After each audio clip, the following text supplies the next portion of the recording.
Nous allons voir dans ce cours les aspects nosographiques des troubles psychiatriques. Alors la psychiatrie peut être définie comme une discipline médicale qui est consacrée au diagnostic, à la prévention primaire, secondaire et tertiaire et à l'étude des troubles mentaux.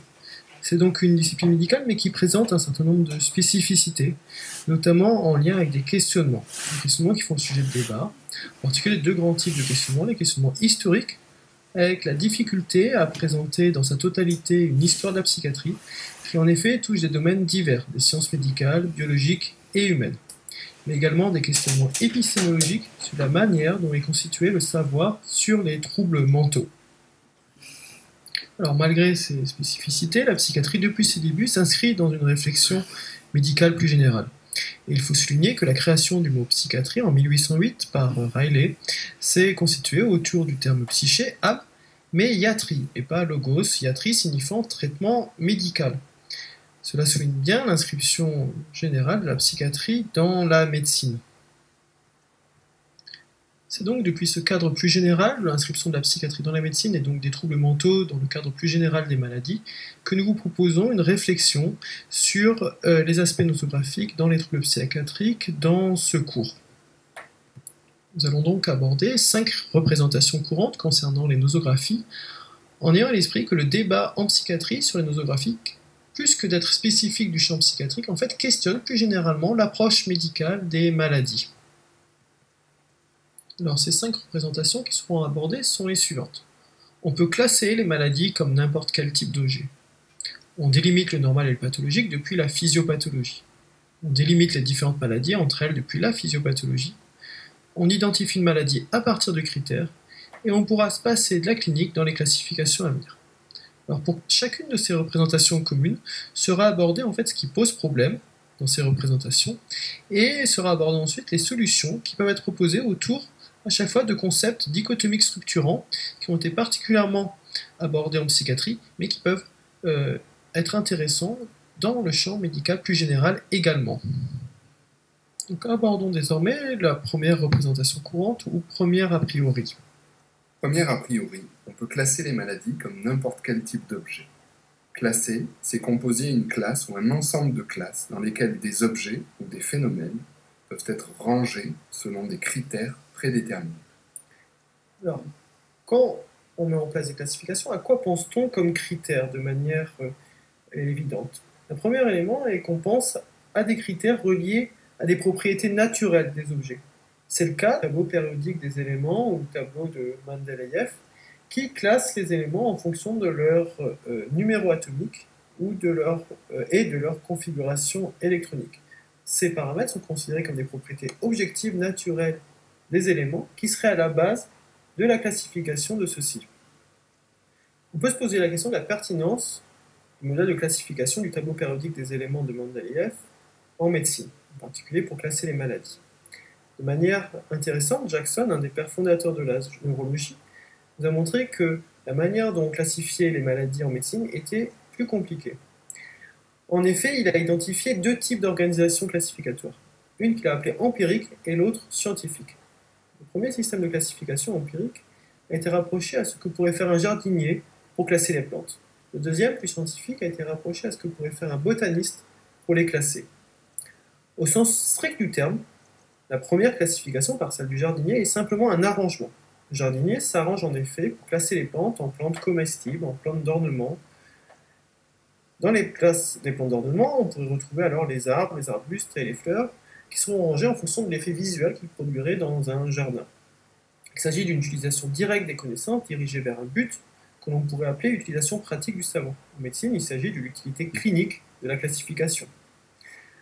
L'autre type d'organisation, qui à proprement parler est la seule à pouvoir être appelée classification, a pour objectif une meilleure organisation des connaissances pour elle-même. Elle permet ainsi de découvrir des relations entre des observations. Il s'agit donc d'un guide méthodologique permettant de poursuivre les investigations scientifiques. Il s'agit donc d'une classification qui a une pertinence pour augmenter la connaissance scientifique sur les objets classés. On le voit, il existe donc différents objectifs pour pouvoir proposer une classification en médecine. Tout d'abord, et parmi les raisons les plus évidentes, pour poser des diagnostics, pour favoriser une prise de décision thérapeutique, mais aussi pour échanger de manière consensuelle entre médecins, pour informer le patient, son entourage, et enfin pour transmettre et enseigner. Mais à côté de toutes ces raisons, qui s'inscrivent plutôt dans une pratique clinique courante, on pourrait aussi envisager d'autres objectifs, peut-être plus à distance, d'un point de vue plus orienté vers la recherche notamment, pour mieux caractériser la sémiologie, pour pouvoir formuler des hypothèses physiopathologiques, pour étudier l'épidémiologie des troubles, facteurs de risque génétiques ou environnementaux, pronostics, comorbidité, ou enfin, et il existe peut-être d'autres raisons, pour essayer d'étudier l'efficacité des thérapeutiques et en quoi cela peut changer la trajectoire d'un pronostic naturel. Cette attention sur la pertinence à la fois clinique et de son utilité dans la pratique des classifications et de sa pertinence scientifique et de son utilité pour le développement des recherches autour des maladies a particulièrement été mise en évidence dans l'introduction du DSM-5, qui est pour la première fois assumé qu'une classification médicale était un schéma cognitif historiquement déterminé, appliqué sur l'information clinique et scientifique en vue d'améliorer sa compréhension et son utilité. Alors, cette introduction du DSM-5 nous permet de détailler désormais l'évolution des classifications de type DSM. Alors, sans détailler tout un historique des différentes versions du DSM, il convient quand même d'essayer de souligner à la fois les points communs à l'ensemble des éditions, et surtout, c'est ce qui va nous intéresser, les véritables points de divergence entre ces différentes éditions.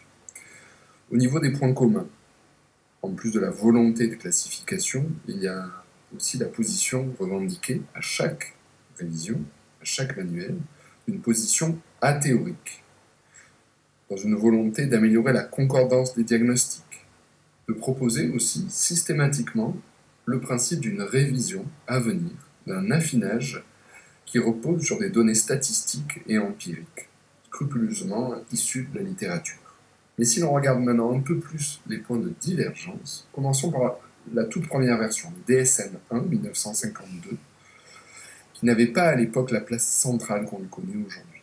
Et à l'époque, autre remarque importante, un aspect très hétérogène des modèles employés, notamment, on l'oublie trop souvent, il y avait quand même une certaine inspiration psychodynamique au sein de la première version du manuel.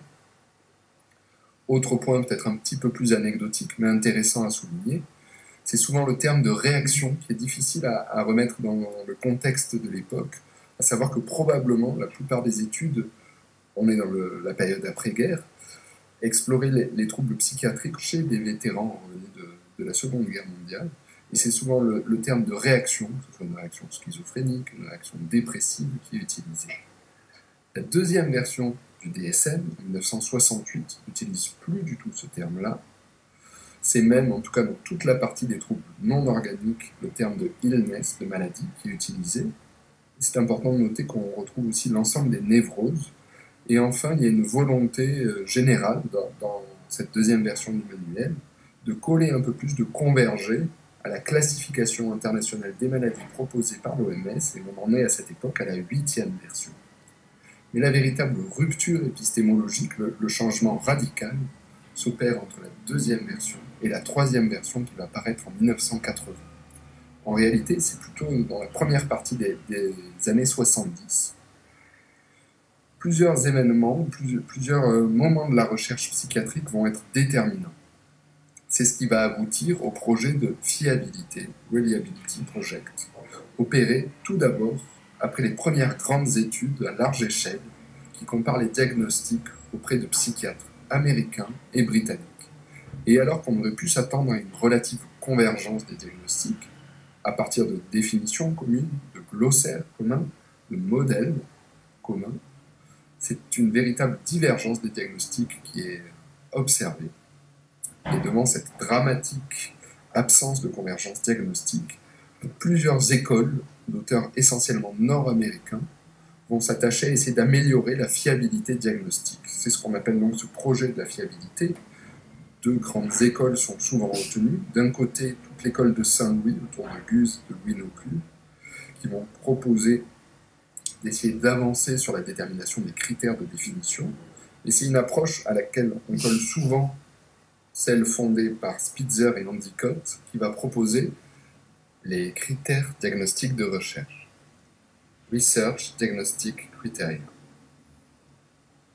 Et c'est la conjugaison de ces deux efforts, l'école de Saint-Louis et les critères de RDC proposés par Spitzer, dans les suites des comparaisons US et Royaume-Uni, qui vont aboutir au fondement d'une opérationnalisation de la pratique psychiatrique. En plus de modèles théoriques, de termes utilisés et de définitions, on propose des méthodes d'entretien qui sont plus structurées.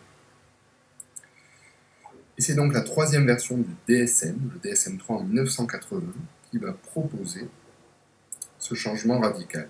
Il va y avoir d'autres changements de l'apparition des axes, par exemple diagnostiques, l'axe 1 notamment pour les structures diagnostiques et les descriptions symptomatiques, l'axe 2 pour les troubles de la personnalité, l'axe 3 pour les comorbidités, les axes 4 et 5 pour les facteurs de vulnérabilité et d'adaptation.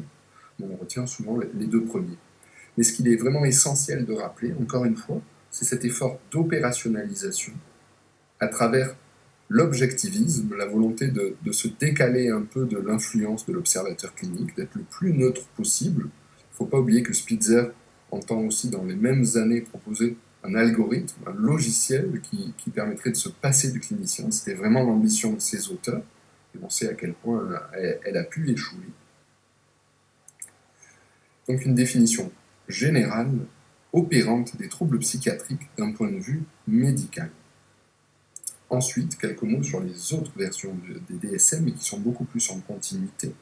Donc la troisième version, c'était 1980, la quatrième, c'était en 1994, sa version révisée en 2000, et la cinquième version en 2013 propose une approche beaucoup plus dimensionnelle que catégorielle, l'abandon des axes qui étaient décrits depuis le DSM-3, et aussi, mais alors là on pourrait peut-être apporter la critique que c'est plus une déclaration d'intention qu'une véritable réalisation, c'est l'effort de mieux définir des critères de validité.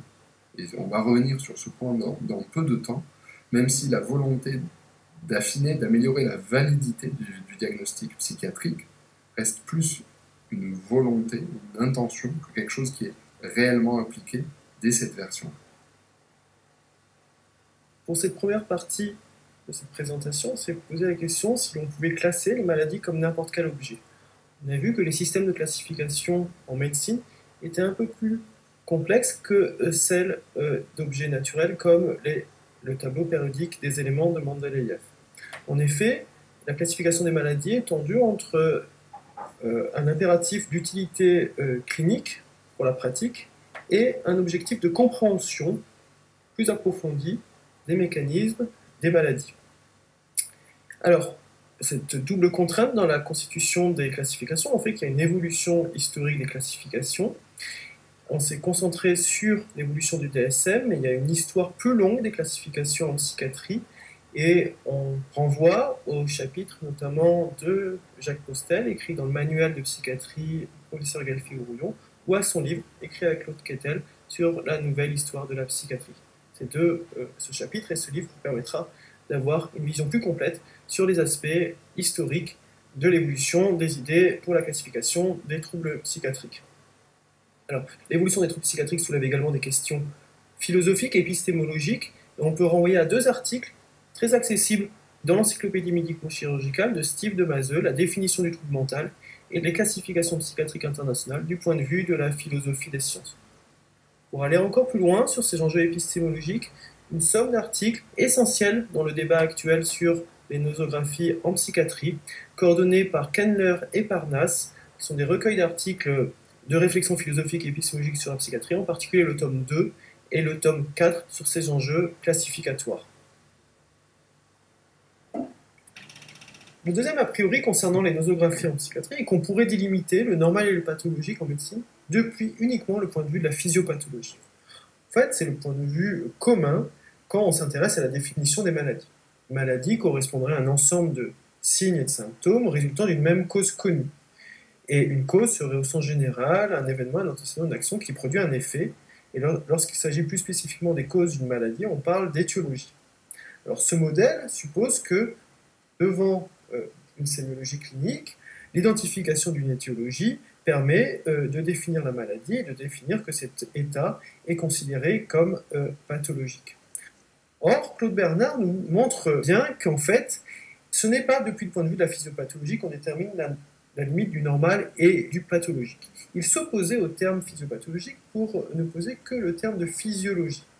Il nous disait le physiologiste ou le médecin ne doivent pas rechercher les causes de la vie ou l'essence des maladies. Ce serait perdre complètement son temps à poursuivre un fantôme. Il n'y a aucune réalité objective dans les mots vie, mort, santé et maladie. Ce sont des expressions littéraires dont nous savons parce qu'elles représentent à notre esprit l'apparence de certains phénomènes. Plus loin, même, il nous dit il est très difficile, sinon impossible, de poser les limites entre la santé et la maladie, donc entre le normal et les pathologiques, depuis le point de vue de la physiologie. D'ailleurs, les mots santé et maladie, nous dit-il, sont très arbitraires. Tout ce qui est compatible avec la vie et la santé, tout ce qui est incompatible avec la durée de la vie et fait souffrir est maladie.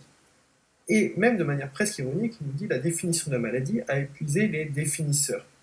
Alors, il y a eu beaucoup d'auteurs qui se sont intéressés aux conditions de délimitation du normal et du pathologique à partir de ce positionnement un peu contre-intuitif, mais pourtant fondamental de Claude Bernard, qui nous dit la physiopathologie n'est pas le fondement de cette délimitation du normal et pathologique. On va se focaliser sur une distinction qui nous paraît particulièrement pertinente pour la psychiatrie, c'est celle de Wakefield. Alors, Wakefield, c'est un auteur qui s'est intéressé à la délimitation du normal et du pathologique, et en fait, il a inspiré les définitions des maladies psychiatriques qui ont été proposées dans le DSM-3, 4 et 5. Wakefield dit en fait qu'une maladie, c'est une harmful dysfunction, c'est-à-dire un dysfonctionnement d'une fonction physiologique, mais préjudiciable. Dans cette définition, il propose donc deux pôles. Un pôle physiologique, une perspective de la maladie comme modification d'une fonction physiologique, mais également un pôle plus social basé sur les valeurs liées aux répercussions fonctionnelles de ces altérations fonctionnelles. La maladie ne serait pas uniquement une modification physiologique, ça serait une modification physiologique qui entraîne une répercussion fonctionnelle. Alors, ce qui est intéressant, c'est que la position de Claude Bernard et Wakefield sont repris dans le DSM. Dès le DSM-3, Spitzer nous indique qu'il n'existe aucune définition satisfaisante des limites et du concept de trouble mental. Mais il rajoute, et c'est ça qui est intéressant, cela vaut également pour d'autres concepts comme celui de trouble physique et celui de santé physique et mentale. Donc, pour aborder le problème de la pathologie en psychiatrie, il faut déjà se poser la question du fait que le problème de la limite du normal et du pathologique est également problématique dans l'ensemble du champ médical. Et c'est ce que Spitzer, de manière originale, a mis en avant dès le DSM-3. Cela a été repris dans le DSM-4 qui nous montre qu'il n'existe pas de définition opérationnelle cohérente qui s'appliquerait à toutes les situations.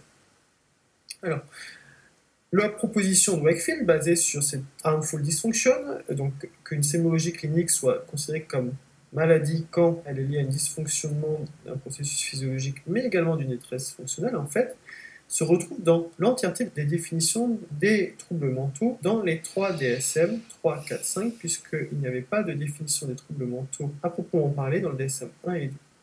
Dans le DSM 3, Spitzer positionne ce qu'est un trouble mental comme un syndrome ou un ensemble cliniquement significatif, comportemental ou psychologique survenant chez un individu, donc ça c'est la partie sémiologique, mais associé à un symptôme de douleur, une détresse ou un handicap dans l'un au moins des principaux domaines du fonctionnement ou incapacité. Donc là on voit la dimension sociale de valeur, et puis on postule implicitement qu'il y a un dysfonctionnement comportemental, psychologique ou biologique et que la perturbation ne se limite pas à la relation entre l'individu et la société. Cet élément est essentiel en médecine. Il faut supposer une visée physiologique aux maladies. Il y a quelque chose qui ne va pas à l'intérieur de l'organisme. On retrouve ces 3 éléments dans le DSM-4 et également dans le DSM-5. Alors de manière intéressante, dans le DSM-5, ils mettent en priorité les critères physiologiques, ce sont ceux qui arrivent en 2e après la sémiologie, alors qu'ils arrivaient en 3e dans la définition du DSM 3 et 4. Et donc ils nous disent que c'est un syndrome caractérisé par une perturbation cliniquement significative de la cognition d'un individu, de sa régulation émotionnelle ou de son comportement, et qui reflète l'existence d'un dysfonctionnement dans les processus psychologiques, biologiques ou développementaux sous-tendant le fonctionnement. Mais il faut rajouter cette dimension sociale. Les troubles mentaux sont le plus souvent associés à une détresse ou une altération importante des activités sociales, professionnelles ou des autres domaines importants du fonctionnement. Alors, cette mise en perspective des troubles mentaux avec leurs répercussions fonctionnelles pose un problème, puisque dans les classifications internationales des maladies de l'OMS, en fait, il y a 2 classifications. Il y a la classification internationale des maladies à proprement parler, qui classe les maladies, puis il y a la classification internationale du fonctionnement, qui est celle des répercussions fonctionnelles des maladies. Or, il semble donc que le DSM soit une sorte de classification qui associe à la fois une classification des troubles, des maladies, et une classification du fonctionnement. De manière intéressante, le DSM-5 s'est positionné sur cet élément en soulignant que contrairement aux classifications de l'OMS, il y avait bien ce souci dans le DSM de tenir compte des répercussions fonctionnelles pour définir les maladies psychiatriques.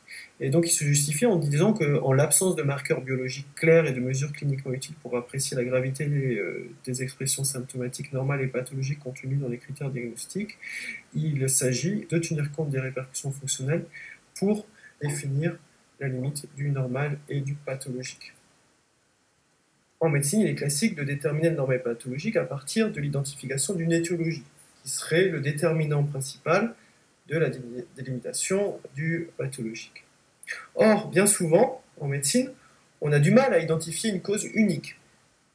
Les déterminants des maladies sont multiples, autour de causes multiples, de facteurs de vulnérabilité multiples, de processus de pathogénèse plus ou moins complexes qui aboutissent aux signes et symptômes de la maladie. Dans ce contexte de causes multiples, il est beaucoup plus difficile de délimiter le normal et pathologique à partir d'une étiologie clairement identifiée. La solution que présente Wakefield est, pour déterminer la délimitation du normal et pathologique, certes de tenir compte des choses en amont, au niveau de la physiologie, mais également des répercussions fonctionnelles. Donc pour établir le normal et pathologique, on est dans cette tension entre les aspects physiologiques d'une part et les répercussions fonctionnelles d'autre part. On est entre les causes et les conséquences. Ce qui est intéressant, c'est que bien souvent, en médecine, on retrouve un indice intermédiaire entre ces causes et ces conséquences, par l'identification d'un marqueur objectif. On parlera aussi de goulot d'étranglement causal entre les déterminants étiologiques et les répercussions fonctionnelles. Alors, ce processus donne l'impression que l'identification du marqueur objectif est le déterminant de la délimitation du normal et pathologique, alors qu'en fait, il est la conséquence d'un processus de délimitation complexe tenant compte de multiples paramètres physiologiques, mais également des répercussions fonctionnelles, pour délimiter le normal et pathologique. Alors, il y a beaucoup de littérature sur cette délimitation du normal et du pathologique. On n'a vu que certains points. Pour aller plus loin, on propose de renvoyer, d'une part, un petit livre aux éditions des Presses universitaires de France sur Après Canguilhem, définir la santé et la maladie, qui représente une synthèse éclairante sur les différents auteurs ayant recherché des solutions à cette délimitation du normal et pathologique en médecine. On peut renvoyer à Canguilhem sur le normal et pathologique qui nous disait on peut pratiquer objectivement, c'est-à-dire impartialement, une recherche dont l'objet ne peut être conçu et construit sans rapport à une qualification positive et négative, dont l'objet n'est donc pas tant un fait qu'une valeur. L'auteur de référence qu'on a cité dès le début est Jérôme Wakefield. Il a écrit 2 articles importants sur ce concept de harmful dysfunction, auquel nous pouvons renvoyer. Enfin, bien sûr, il est toujours intéressant de lire les introductions des DSM, en particulier l'introduction de Robert Spitzer du DSM-3, et également dans les travaux préparatoires du DSM-3, un article fondateur pour la définition des maladies qui s'appelle Medical and Mental Disorder Proposed Definition and Criteria. Enfin, Maël Lemoine a écrit 5 articles dans la revue Médecine en français, très clairs sur les enjeux du normal et du pathologique en médecine, et également un livre récent sur l'introduction à la philosophie des sciences médicales. Alors, une troisième idée largement partagée pourrait consister à dire qu'on délimite les différentes maladies entre elles depuis la seule physiopathologie. Mais comme on l'a vu, si la différence entre le normal et le pathologique ne peut pas être strictement établie sur la notion de cause, on peut imaginer que c'est la même chose pour délimiter 2 troubles ou 2 maladies entre elles. Là, sur ce schéma, ce serait presque la situation idéale où 2 étiologies distinctes peuvent entraîner des manifestations symptomatiques distinctes et donc entraîner des catégorisations diagnostiques très simplement délimitées. On est très loin en médecine et particulièrement en psychiatrie de cette situation. Et donc, si l'absence de modèle étiologique univoque et simple peut nous servir de base, la plupart des auteurs, en amont de chaque constitution de classification, vont avoir un recours nécessaire à des variables, à des descriptions. On parlera de validateurs. Et on va voir que ces validateurs, au cours du temps, ont pu changer, notamment pour distinguer, délimiter deux pathologies entre elles. On peut citer en 1970 les validateurs de Robin et Guse, à partir de la description clinique, des études de laboratoire, une délimitation des troubles entre eux, et puis des suivis longitudinaux et de la question des études familiales. Deux autres auteurs qu'on a déjà largement cités, Spitzer et Endicott, à la base des RDC qui vont servir de socle fondement au DSM-3, en 1978, vont en proposer d'autres, toujours 5 validateurs, une sorte de manifestation clinique, le terme de phénoménologie là c'est à prendre comme une sémiologie, l'évolution du trouble, la réponse au traitement, l'incidence familiale et enfin la possibilité d'avoir tout de même des variables étiologiques retrouvées. Plus proche de nous, Kendler, en 90, va proposer de reprendre les critères de Robin et Guse, mais d'y rajouter la question de la réponse au traitement. Dans ce schéma, on propose de montrer que finalement, deux maladies distinctes l'une de l'autre, on pourrait imaginer la schizophrénie versus les troubles de l'humeur, par exemple, les troubles de l'humeur bipolaire, eh bien l'établissement de ces catégories diagnostiques repose en réalité non pas sur un modèle éthiopathologique distinct ou une simple manifestation clinique distincte, mais au contraire sur une stratification, sur des variables très hétérogènes, telle maladie à partir de validateurs plus génétiques que l'autre, ou inversement sur la réponse à tel traitement, ou encore sur une évolution pronostique. Si on se rapproche encore de manière plus directe à l'époque contemporaine, et qu'on regarde dans le détail les validateurs choisis pour le DSM-5, en réalité, les auteurs assument vraiment une large hétérogénéité de ces validateurs, de ces indicateurs. Et les auteurs retiennent 11 indicateurs. Le partage de substrats neuronaux, des traits familiaux, des facteurs de risque génétiques ou environnementaux, des biomarqueurs, des antécédents au niveau du tempérament, des anomalies dans le fonctionnement émotionnel et cognitif, une proximité, une similarité symptomatique, des critères d'évolution, des critères de comorbidité, et enfin, on a vu que très vite ça s'était repris dans les autres listes de validateurs, des similitudes dans la réponse au traitement. Cette liste de validateurs dans le DSM-5 semble assez hétérogène et nombreuse, et il a été proposé de les regrouper en deux types de critères, les facteurs de risque et les critères liés à la présentation clinique de la maladie. Alors, de manière intéressante, ce qu'il faut remarquer dans ces critères, c'est que plus que des critères clairement utilisés pour chaque trouble pour les délimiter au mieux, il s'agit d'intentions de recherche pour renforcer la pertinence et la validité des classifications en psychiatrie. Il faut souligner que la définition des maladies dans les MESH, le système d'organisation des terminologies du National Library of Medicine des États-Unis, souligne que la définition d'une maladie se base sur l'étiologie, la pathologie et le pronostic, mais que ces processus peuvent être connus ou non connus. Et ça montre l'importance du développement de la recherche autour des validateurs.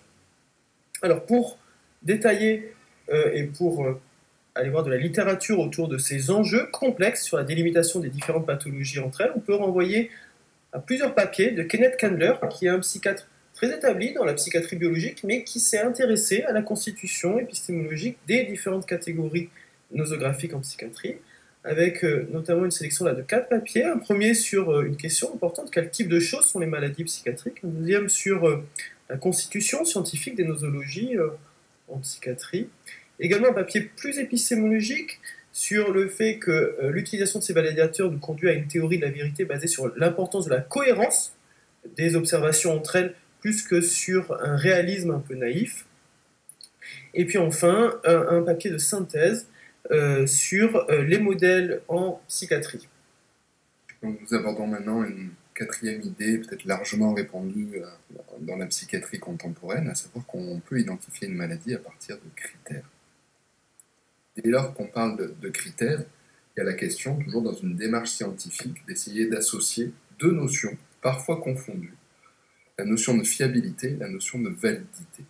La fiabilité, on pourrait résumer ça sur ce qui a trait à la robustesse, à la précision d'une mesure scientifique, mais aussi à son caractère reproductible, et de ne pas varier entre deux juges, c'est ce qu'on appelle la fidélité ou la fiabilité interjuge. Et enfin, la notion de fiabilité tend vers l'idée d'une prédictibilité d'un résultat à partir d'une mesure. En résumé, et en caricaturant un peu cette pensée, on pourrait dire que la fiabilité, c'est le fait que deux psychiatres face à un même patient puissent finalement poser le même diagnostic. Notre illustration, notre caricature montre que sur une cible, on pourrait avoir une mesure très précise, c'est-à-dire des impacts qui sont tout à fait reproductibles et finalement assez proches les uns des autres, tout en ayant la possibilité de manquer la cible. Et à ce moment-là, cela va nous amener à la deuxième notion, celle de la validité, qui est tout de même beaucoup plus difficile à maîtriser et à définir. On pourrait l'illustrer avec ces termes-là, à savoir la validité, c'est finalement la pertinence d'une mesure, que celle-ci ait un sens. Et pour tenter de la maîtriser ou de la contrôler, cela peut se faire à partir de validateurs internes, par exemple la cohésion entre différents éléments, mais aussi à partir de validateurs externes, que le diagnostic posé ait une pertinence clinique. Et toujours dans cette démarche scientifique, si on revient à notre question, est-ce qu'on peut poser un diagnostic à partir de critères? À ce moment-là, il s'agit de prendre en compte deux grandes approches qui ne sont pas forcément concurrentes ou exclusives l'une de l'autre. On pourrait se dire que probablement on navigue plutôt en permanence entre ces deux tendances. La première, celle d'une approche catégorielle, critériologique, c'est-à-dire une approche objectivante qui se base sur une inférence, qui est facilement traduisible en chiffres. C'est une approche avant tout quantitative qui se prête très bien à une dimension statistique. Elle repose sur une liste d'items ou de critères qui permettent de déterminer des catégories, et ces critères ou ces items sont censés être indépendants les uns des autres. À l'inverse ou à l'opposé de cette tendance catégorielle, on pourrait aussi décrire une approche plus typologique, à savoir qu'elle repose sur des exemples types, sur la notion d'aire de famille. C'est une approche plus intuitive, certains la décrivent comme iconique, et plutôt que d'être purement quantitative, elle se voudrait plutôt qualitative. Elle repose avant tout sur la notion, en psychiatrie, de cas clinique. Ce qui veut dire qu'elle n'a pas de délimitation claire, il s'agirait plutôt du degré de proximité par rapport à une situation typique. On peut considérer qu'un pingouin est bel et bien un oiseau, même s'il ne remplit pas toute la liste de critères. Il ne vole pas, il est très distinct, item par item, d'un oiseau bien plus typique, par exemple un canari, et pourtant les deux témoignent d'une certaine proximité. Il s'agit donc là d'une approche compréhensible. En plus de ces processus cognitifs à l'œuvre quand on veut porter un diagnostic, il faut souligner que l'approche critériologique en fait, ne réduit pas le réel de la clinique à la catégorie nosographique. En tout cas, ça a été un des avertissements dès le DSM-3 qui soulignait qu'une erreur fréquemment commise consiste à croire qu'une classification des troubles mentaux classe des individus, alors qu'en réalité, ce sont les troubles des sujets qui sont classés. C'est pourquoi, dans le DSM-3, ils ont clairement évité les termes comme schizophrène ou alcoolique, et ils ont utilisé les termes un individu avec une schizophrénie, un individu avec une dépendance à l'alcool. C'est une terminologie importante à conserver, et une attention importante dans le vocabulaire qu'on utilise en pratique clinique, mais également dans le vocabulaire qu'on utilise dans nos articles de recherche. Une autre erreur consiste également à penser que les individus décrits comme ayant le même trouble se ressemblent en de nombreux points importants. Bien que tous les individus, le DSM-3 nous dit, décrits comme ayant le même trouble et au moins par définition les caractéristiques de ce trouble, ils peuvent différer sur de nombreux autres points fondamentaux susceptibles de modifier la conduite à tenir et le pronostic. Alors, ces autres points qui sont très importants dans la clinique, ils étaient également soulignés dans le DSM-5 qui souligne que poser un diagnostic de trouble mental ne saurait se limiter à simplement cocher des symptômes dans la liste des critères diagnostiques. Le DSM-5, comme le DSM-3, souligne que la liste des critères n'est que la première étape de la réflexion clinique diagnostique. La deuxième étape étant la notion de formulation de cas cliniques, c'est-à-dire comment on tient compte d'un ensemble de paramètres contextuels, biologiques, psychologiques, sociaux en particulier, pour conduire à la décision clinique du diagnostic, mais également à la décision thérapeutique en tenant compte du pronostic. Cette notion de formulation clinique avait été introduite dans le DSM-3 qui nous montre que dans une évaluation globale, l'établissement d'un diagnostic représente une étape initiale conduisant ensuite à la formulation d'un plan thérapeutique. Il sera toujours nécessaire d'avoir des informations sur le sujet à évaluer supplémentaires à celles requises pour la seule démarche diagnostique catégorielle.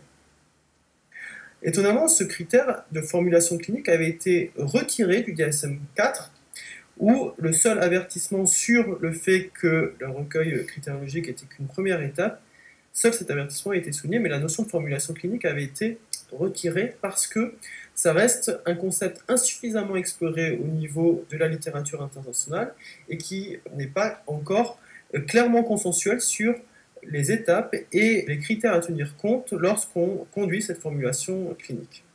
Dans cette quatrième partie, nous avons explorer si on posait des diagnostics à partir de critères. Ce que nous avons souligné, c'est que l'identification des critères en psychiatrie a été une étape décisive pour aborder de manière rigoureuse le problème de la fiabilité et de la validité du diagnostic. En termes de référence, on renverra tout d'abord à l'article Princeps de Feiner et de toute l'école de Saint-Louis sur la mise en place des critères diagnostiques en 1972. Et puis on peut renvoyer également aux travaux de l'équipe de Joseph Parnasse sur la question de la validité et de la fiabilité de l'entretien en psychiatrie, avec une étude très intéressante par rapport à l'usage de l'échelle SKID, et qui montre bien dans quelle mesure on navigue entre ces objectifs de fiabilité scientifique, mais aussi de validité, que ce soit à un niveau de recherche comme à un niveau clinique. Et de la même façon, le fait qu'en situation pratique clinique, on navigue entre deux approches qui sont plus complémentaires qu'opposées finalement, une approche catégorielle, critériologique, qui est nécessaire pour discrétiser les phénomènes que l'on entend décrire, mais aussi une approche beaucoup plus typologique, plus immédiate dans la rencontre clinique. Et un deuxième papier, cette fois-ci plus épistémologique, qui tente de mieux définir la notion de qu'est-ce qu'un objet psychiatrique. Et pour finir, dans notre avant-dernière partie, une idée qui émerge en ce moment et qui était finalement peut-être aussi une tentation déjà préalable, pourra-t-on se passer de la clinique dans les classifications à venir ? On a vu avec l'historique des classifications que, essentiellement basées sur les manifestations cliniques, tous ces efforts finalement restaient relativement imparfaits. On a pu voir notamment qu'à partir du DSM-3, un effort considérable avait été engagé sur l'idée d'augmenter la fiabilité des diagnostics, des recueils d'informations. Mais cette augmentation de la fiabilité, et ça a été une des critiques récurrentes de ces systèmes diagnostiques, à trop mettre l'accent sur la fiabilité, on pouvait au final perdre en termes de validité des descriptions proposées. Malgré, même si on regarde dans le manuel du DSM-5, des efforts notables pour essayer de mieux définir les critères de validité. C'est très important de repérer que dès 2008, un système concurrent du DSM, le système dit des RDoC, Research Domain Criteria, a témoigné d'une ambition très forte. Il peut y avoir un petit éclairage historique qui, même s'il est anecdotique, peut être intéressant à rappeler ici. À savoir que 40 ans après le projet de la fiabilité qui avait amené à l'établissement des RDC, 40 ans après, notamment porté par Insel et Cuthbert, le département santé mentale du ministère de la Santé aux États-Unis a proposé ce qui a été souvent appelé comme le projet de la validité, avec une mise à plat complète des catégories diagnostiques. C'est ce que propose, ni plus ni moins, ce Research Domain Criteria, avec une ambition très importante. Tout d'abord, de mettre l'accent sur une continuité du normal au pathologique, mais aussi de mettre l'accent sur une continuité transdiagnostique, avec un véritable effondrement des classes diagnostiques habituelles, de mettre l'accent plutôt sur, on va dire, la conjugaison entre des niveaux de description, c'est ce qui est appelé des unités d'analyse, génétique, moléculaire, cellulaire, en termes de circuits ou de réseaux, en termes physiologiques ou comportementaux. Et ces unités d'analyse s'articulent avec des domaines ou des constructions qui sont nommés, mais les domaines seront appelés à être révisés. Système de valence négative ou positive, système cognitif, processus sociaux et système de régulation de l'éveil. Cette mise à plat radicale, et qui est en véritable concurrence depuis la fin des années 2000 et le début des années 2010 avec le DSM, porte donc une ambition considérable, mais aussi une ambiguïté. À lire tous les textes, et ils sont nombreux qui s'y reportent, on voit que l'intention des auteurs est essentiellement assumée en termes de, on va dire, de structure des projets de recherche à venir, et que la position des auteurs pour fonder une nouvelle nosologie reste plus ambiguë. Dans certains papiers, on lit l'affichage explicite des auteurs à proposer des fondements à venir d'une nouvelle classification, et puis d'autres articles sont beaucoup plus prudents sur la portée, justement, à rester à un niveau beaucoup plus pragmatique dans le domaine de la recherche. Néanmoins, il paraît difficile de se dire qu'il n'y a aucune volonté d'établir une nouvelle classification, et finalement, s'il fallait résumer, ce serait une classification fondée sur des dysfonctionnements, sur une approche très fonctionnaliste, en se passant complètement de l'étage de la clinique. Au final, est-ce que la physiologie seule suffit à fonder un nouveau système nosographique en psychiatrie ?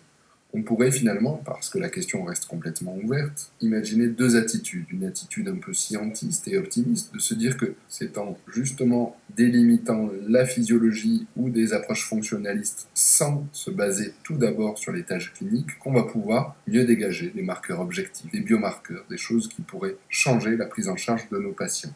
Une autre approche, peut-être plus mesurée, et c'est ce qu'on aurait envie de défendre à la lecture un peu historique de tous les systèmes de classification, serait de dire que ce qui a tenu au cours du temps dans toutes ces classifications, qui sont multiples, qui sont denses, qui peuvent être contradictoires et ouvrir à de nombreux débats ou controverses, c'est de se dire que la clinique reste, parmi d'autres niveaux de description, l'un des étages les plus primordiaux pour fonder une classification ou une nosologie en psychiatrie. Comme référence, on renverra au papier de Cuthbert et Insel. Alors, il y a une multitude d'articles très récents et toute une littérature assez passionnante et assez controversée. Parmi tous ces papiers, celui-ci dans BMC Médecine, et puis surtout tout un numéro de World Psychiatry en février 2014 avec justement la position défendue par Insel et Cuthbert et de nombreux contradicteurs qui témoignent d'une parfois de critique, soit clinique ou épistémologique, dont on s'est beaucoup inspiré. Donc en conclusion, sur ce cours sur les aspects nosographiques des troubles psychiatriques, nous espérons que nous avons réussi à vous montrer que la psychiatrie est une discipline exemplaire pour la médecine, dans la mesure où elle permet de soulever des questionnements et des enjeux par rapport aux définitions des maladies, aux délimitations du normal et pathologique et aux délimitations des différentes catégories nosographiques entre elles, des questionnements qui débordent largement le champ psychiatrique lui-même et qui permet en retour, à partir d'une réflexion psychiatrique, de questionner plus généralement les enjeux de la médecine. Nous avons en effet abordé 5 questionnements autour de représentations communes concernant les nosographies et avons mis en évidence pour chacune des dichotomies structurantes autour de concepts dichotomiques qui étaient particulièrement utiles pour comprendre les enjeux de la nosologie psychiatrique, mais nous avons souligné à chaque fois en quoi ces dichotomies structurantes en fait venaient d'une réflexion plus générale dans le champ médical qui était exemplifiée dans le domaine psychiatrique. Alors en résumé, pour ces 5 questionnements abordés autour des représentations communes et les dichotomies structurantes que nous avons mis en évidence en regard. La première a priori représentation commune était qu'on pouvait classer les maladies comme n'importe quel type d'objet. Nous avons montré que les classifications des maladies soulevaient en fait des enjeux taxonomiques et des enjeux d'arrangement. Des enjeux autour de classification scientifique et des enjeux autour d'arrangement clinique, pratique, en fonction des impératifs pratiques que soulevait la clinique. Deuxième a priori concernait les délimitations du normal et du pathologique depuis la physiopathologie.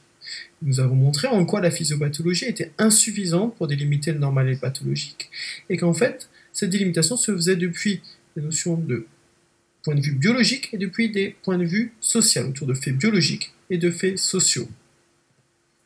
Puis nous avons abordé la délimitation des différentes maladies entre elles depuis le point de vue de la physiopathologie, depuis cet a priori qui concernait à penser que les différentes maladies étaient délimitées entre elles depuis la physiopathologie. Et nous avons montré que certes, il pouvait avoir un point de vue depuis le point de vue de l'étiologie de la cause, mais que beaucoup de maladies se délimitaient en fait en fonction de validateurs qui pouvaient être multiples et qui entraînaient des processus de délimitation très variables en fonction des différentes maladies.